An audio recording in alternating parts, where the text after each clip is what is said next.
السلام علیکم ناظرین، سائفر کیس جو پہلے ہی اڑ چکا ہے، اس کے باوجود عمران خان کو زبردستی سزا دینے کی کوشش کی جا رہی ہے۔ سائفر کیس میں اب عمران خان کے وکلاء کو عمران خان کا کیس لڑنے کی اجازت نہیں رہی۔ اب سرکاری وکلاء جو پہلے سے ہی کمپرومائزڈ ہیں، انہیں عمران خان کے وکیل بنا کر کیس آگے بڑھایا جا رہا ہے تاکہ عمران خان کو کسی نہ کسی طرح سے سزا دی جا سکے۔ اس پر اعتزاز احسن نے بڑے حقائق بتائے، آئیے پہلے ان کی گفتگو سنتے ہیں پھر اس پر بات کرتے ہیں۔ سائفر دیکھیں، سائفر صفر ہے۔ ٹرائل تو کوئی بھی ابھی اس نیچ پہ نہیں پہنچا کہ دس وے اور دیٹ وے فیصلہ کیا جا سکتا ہے، کیونکہ فیصلہ تو جب ہوگا جب یہ 13 گواہ ایک دن میں تو نہیں، ان کو پنجابی میں کہتے بغتائے جاتے، ان کا اپنی بیان اور پھر اس پہ جرا نپٹائی نہیں جاتی، یہ 13 تو نہیں ہو سکتے کبھی۔ اور پھر آپ کیا کر رہے ہیں؟ آپ کر رہے ہیں کہ جو پروسیکیوٹر تھا اس میں سے ہی ایک زبردستی وکیل کو لگا رہے ہیں کہ آپ کا یہ آپ کی طرف سے جرا کریں گے، وہ تو پروسیکیوشن ٹیم میں تھے۔ تو کس قسم کا مذاق ہو رہا ہے، کس قسم کا کھلواڑ ہو رہا ہے یہ سارا، یہ جو ٹرائلز ہیں۔ سائفر دیکھیں، سائفر صفر ہے، سائفر میں کچھ بھی نہیں ہے۔ سائفر میں کوئی اس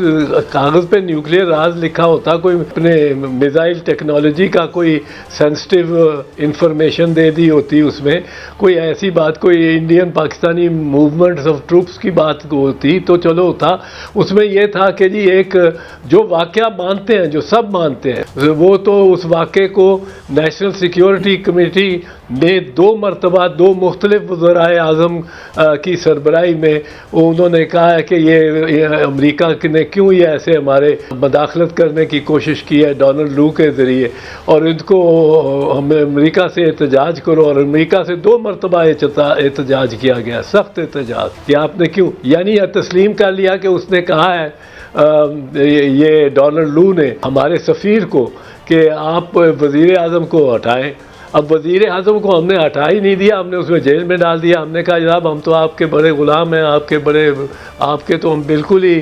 آپ نے حکم دیا تھا، اور اس میں حکم ہے، وہ سائفر میں حکم ہے، اور سائفر میں حکم جو ہے وہ غالباً باجوہ صاحب کو ہے، کیونکہ باجوہ صاحب بھی اس دائرے میں آتے ہیں۔ وزیر اعظم کو تو حکم نہیں ہو سکتا کہ وزیر اعظم صاحب، وزیر اعظم کو آج نہ آپ نے ہٹایا تو ہم سے کوئی بات چیت نہیں ہو سکے گی اب ہوگی۔ وہ تو ظاہر ہے اس لوپ میں جو تھے، جو نیچرلی تھے، ان میں باجوہ صاحب ہی تھے۔ باجوہ صاحب بھی وہاں سپریم کورٹ کا بینچ لے کے پہنچے، باجوہ صاحب ہی نے کے کہنے پہ پرزنر وین پہنچی ہوگی، اور تو کسی کا اختیار نہیں تھا کہ نیشنل اسمبلی میں ایم این ایز کو گرفتار کرنے کے لیے پرزنرز وین بھی پہنچا دو۔ تو یہ جب سب کچھ ہو رہا تھا اور باجوہ صاحب کر رہے تھے، تو اس میں اسٹیٹ سیکرٹ کیا تھا کہ اگر یہ اسٹیٹ سیکرٹ، یہ امریکہ کے لیے اسٹیٹ سیکرٹ ہوگا، امریکنوں کے لیے، کہ ان کا ایک سفارتکار کھل کے کہہ رہا ہے کہ اپنے وزیر اعظم کو ہٹاؤ، اور وہ ہٹا کے نہ فخر یہ کر رہے ہیں کہ ہم نے صرف ہٹایا نہیں، ہم نے پنجرے میں بند بھی کر دیا۔ سائفر اس طرح ہے اس وقت کہ جو ایویڈنس اور جو اس کے خود کانٹینٹس دیکھنے ہیں نا، اصل بات تو آپ نے دیکھنا ہے کانٹینٹس کیا ہے سائفر کے۔ اس طرح ہے کہ ایک پستول میں پکڑا دوں ایک آدمی کو، اب یہ سائفر کا ہے کہ جی کس کی جیب میں کتنے دن رہا ہے، وہ اعظم خان کی جیب میں 2 دن رہا ہے، 1 دن 2 دن وزیر اعظم کی جیب میں رہا ہے، پھر کسی دراز میں رہا ہے، پھر یہ خفیہ اب سارا ڈھونڈے کہاں جگہ سائفر کی خوشبو آ سکتی ہے اس کی، تو وہ کہاں رہا ہے۔ اگر میں پستول پکڑا دوں کسی کو اور کہوں یہ پستول اس کو دے دو، اس کو دے دو، اس کو کہوں اس میں گولی نہیں ہے، اور گولی ہو بھی نہ، اس میں کوئی گولی نہ ہو، تو وہ کیا پستول ہے اگر گولی نہ ہو؟ یہ کیا سائفر ہے جس کے کانٹینٹس جو ہیں وہ بالکل ایسے ہیں جو کہ پتہ لگنے چاہیے کہ ایک وزیر اعظم کے خلاف ایک امریکن ہائی لیول امریکن آپ اپنے یہ کیا پیغام بھیج رہا ہے؟ خاص کر پیغام ہے اگر کہ اس کو ہٹا دو اور دوسرے دن وہ ہٹایا جاتا ہے، تو یہ تو قوم کے مفاد میں ہے، اور آئینی حلف جو لیتا ہے وزیر اعظم بالکل اس کے مزاج کے مطابق۔ اگر سیاستدانوں کو اس طرح یہ سائفر روز وزیروں کے پاس آتے رہتے ہیں، باقی وزراء کے بھی فائلز میں ڈپارٹمنٹ رکھ کے بھیجتا ہے، کوئی اوپر اتنا زیادہ لکھا بھی نہیں ہوتا کہ یہ کانفیڈینشیل ہے، یا فار یور آئیز اونلی. بڑی بات ہے فار یور آئیز اونلی کسی ایک دستاویز پہ لکھا جاتا ہے، پر وہ سائفر جب فارن منسٹری سے انٹیریئر منسٹری میں آتا ہے کسی اوپینین کے لیے، لا منسٹری میں جاتا ہے کسی اوپینین کے لیے، وہاں تو جاتا ہی ہے لا منسٹری میں. تو اگر کوئی اہم سائفر ہے وہ جب جاتا ہے تو ظاہر ہے اس کو بہت لوگ دیکھتے ہیں، اور کوئی اس میں اتنی نہیں ہوتی بات کہ جی اب اس پہ آپ ایک سیاستدان کو پکڑ کے اور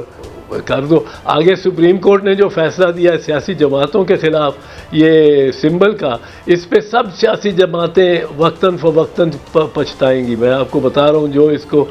اس پہ وہ ٹارگٹ ہوں گی، کیونکہ اب انہوں نے کہہ دیا ہے کہ اب آگے یہ تھا کہ آرٹیکل 17 کا تحفظ تھا، ایک بنیادی حق تھا پارٹی بنانا، پارٹی چلانا، اور پارٹی کو صرف ایک فیڈرل گورنمنٹ کی ریفرنس پہ صرف ایک اسپیشل بینچ سپریم کورٹ کا تحلیل کر سکتا تھا. اب تو وہ کہتے ہیں کہ آپ اپنے گھر میں جو کرتے ہیں، مطلب ہے انٹرنل الیکشن جو کراتے ہیں، انٹرنل الیکشن، اگر 10 عہدیداروں نے کوئی غلط کام کیا بھی ہے، کوئی غلطی کی بھی ہے، تو آپ 5 کروڑ ووٹروں سے ان کے ووٹ کا حق لے لیں گے، کیونکہ نشان ہی تو ووٹ کا طریقہ ہے. اور میرا خیال ہے اگر نمبرز میں آ گیا نا معاملہ کہ نمبرز وہ ٹائیگر عمران خان کے یہ نکل آئے باہر خاصے نمبرز میں، تو وہ اور کچھ نہیں کرنا انہوں نے، نہ نعرہ لگائیں نہ کچھ لگائیں. پولنگ اسٹیشن پہ آپ آ کے بیٹھ جائیں. اگر 500 بندہ پولنگ اسٹیشن پہ بیٹھا ہو تو پولیس اس دن بہت اسپریڈ آؤٹ ہوگی، پولیس بہت اسپریڈ آؤٹ ہوگی. جو موقع پہ ہوگا وہ انٹرفیئر کرنے کو تیار نہیں ہوگا، کیونکہ وہ ادارہ اتنی بڑی رسک لینے کو تیار نہیں ہے کہ وہ سارا جو نفرت کسی ایک سیاستدان یا شخص سے ہے وہ اپنی طرف اس کو موڑ لے. تو اور پولیس ول بی تھن، یہ نہیں ہوگا کہ ایک ریلی لاہور میں نکل رہی ہے اور سارے ضلع کی 6 تھانوں کی پولیس نے آ کے اس کو ڈسٹربٹ کیا ہے. وہاں ہر تھانے دار اپنے پولنگ سٹیشنز 20-30 پولنگ سٹیشنز اس کے ہوں گے، 40 پولنگ سٹیشنز ہوں گے، تو 40-50 کی اس کی کل نفری ہوگی. وہ تو ایک ایک سپاہی کو پہنچانے اور لانے میں مصروف ہوگا. وہ تو نہیں چاہے گا کہ جھگڑا ہو. اور یہ سپریڈ آؤٹ ہوگا، یہ چونکہ سپریڈ آؤٹ ہوگا سارا all over the country, police بھی اس طرح اسٹریچڈ آؤٹ ہوگی. ایک ریلی کو سنبھالنا اور بات ہے، اور 2000 پولنگ سٹیشنز کو سنبھالنا اور بات ہے ایک شہر میں. تو یہ بڑا فرق ہوگا اس دن میں اور اس دنوں میں. اور اس دن شاید پارٹیوں کے جو ورکرز ہیں وہ زیادہ نکل آئیں، وہ بھی نکل آئیں جن کو خوف اور ڈر ہے آج وہ کہ کیونکہ اس دن اتنے زیادہ امبیلنس نہیں ہوگا، عدم توازن نہیں ہوگا. ناظرین آپ اندازہ کیجئے پاکستان کے آئین کے مطابق ہر انسان کا یہ بنیادی حق ہے کہ جس انسان پر الزام ہو وہ اپنی من مرضی کا وکیل ہائر کر سکتا ہے، آزادانہ طور پر اپنے وکیل کو منتخب کر کے وہ کیس چلا سکتا ہے اور پھر دلائل کے مطابق اس کا فیصلہ آتا ہے. لیکن جب طاقتور لوگوں کو اس بات کا اندازہ ہوا کہ سائفر کیس میں کوئی حقیقت ہی نہیں اور عمران خان اس کیس میں نہیں پھنس رہا اور عمران خان کے وکلاء کے دلائل بھی سٹرونگ ہیں اور سائفر کیس الٹا ان پر ہی پڑ جائے گا، تو انہوں نے ٹیکنیکل بنیادوں کا بہانہ بنا کر عمران خان کے وکلاء کو کیس سے الگ کر دیا اور زبردستی عمران خان کو سرکاری وکلاء جو پہلے سے ہی کمپرومائز ہیں فراہم کر دیے گئے، جو کہ اسی سرکار کے وکیل ہیں جو یہ کیس عدالت میں لے کر عمران خان کے خلاف گئی ہے. لہٰذا ناظرین جب کیس کرنے والا، لڑنے والا اور کیس سنانے والا سب ایک ہی سائیڈ پر ہوں تو پھر کس پر الزام آئے گا اور اس انسان کے بارے میں کیا فیصلہ آئے گا یہ تو ہم سب جانتے ہی ہیں. ناظرین اعتزاز احسن نے بتایا کہ یہ تو اب ثابت ہو چکا ہے کہ امریکہ نے سائفر کے ذریعے مداخلت کی تھی اور اسی بیرونی مداخلت کی وجہ سے عمران خان کا تختہ پلٹ دیا گیا. اور یہ بات تو سبھی مانتے ہیں کہ امریکہ کی طرف سے پاکستان میں بیرونی مداخلت کی گئی ہے